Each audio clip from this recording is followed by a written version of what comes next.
बिस्मिल्लाहिर्रहमानिर्रहीम د تانا بټګرام سیچو جاوید خانوس یو بل بیان ورکو چې په هغه کې صاحب دوی چې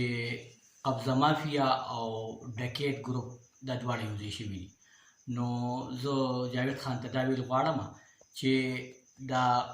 قبضه مافیا چې تا کوم ګروپ یاد کړی د نثار ما او د هغه نور خلک څوک دي ادمه ماخیل دي د هغه چا چې کور دی هغه یو بېله خبره ده هغه ای کې کیس روان دی او چې هر څه وګټو هغه بېله خبره ده هغه زه تا سره نه چېړم او نو مو ته هغه چېړو هغه بېله خبره ده زه تا ته صرف دا خبره کوم ستا په هر یو بیان کې تضاد دی تضاد داسې دی چې تا اول یو بیان ورکو چې زه حزب معمول مطابق په کش روان وم او ما دا کسان ونیول اوس دې دا بیان ورکو چې ما په سفر باندې چاپه وواله ټوپکې تماچې مې ونیوې نو زه تا ته دا ویل غواړم چې تا په نه په سفر او نه په ګشت کې کسان نیولي تا چاپې والي د مانځه نه وروستو په څلورو کورو باندې تا د خلکو عزت ته سپک کتلي دي او تا د خلکو د کورونه ټوپکې تماچې اوچتې کړي دي او ورسره دې کسان اوچت کړي دي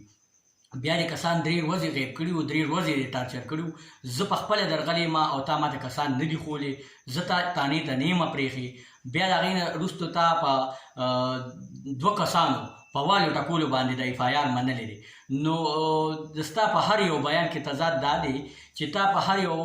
کس چې کم دی نو اف آی آر کې یو کس دی او تا منلی په 2 کسانو دي صحیح ده په ویډیو کې تا منلی په 2 کسانو دي او حسیب الګ چې کم دی هغه د سره اف آی آر کې یو قسم نه یاد کړي بیا یې په ویډیو کې یو یاد کړی دی او تا په ویډیو کې د 2 کسانو ذکر کړی دی چې یاره دواړه 2 کسانو او دواړو دا کیس کړی دی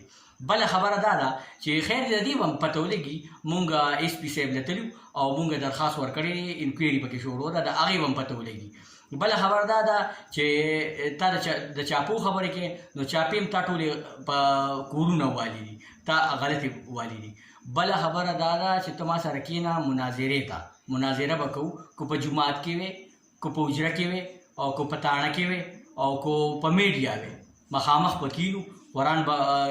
کینو په میس کې او حسیب به هم کینو ته به هم کینې او بس د قرآن د پاسه ما سره 40 کسان ګوایان دي د جوماتو دا کسان چې کوم مونږ سره موجود هغه دي او باقي چې کوم دی نو میډیا ته چې کوم دی هر ورځ نوې بیان ورکې ته په خپل بیان باندې سوچ وکړه ته هر ورځ بیان بدلې نو داسې چل به وکړو چې بس د پیشو او د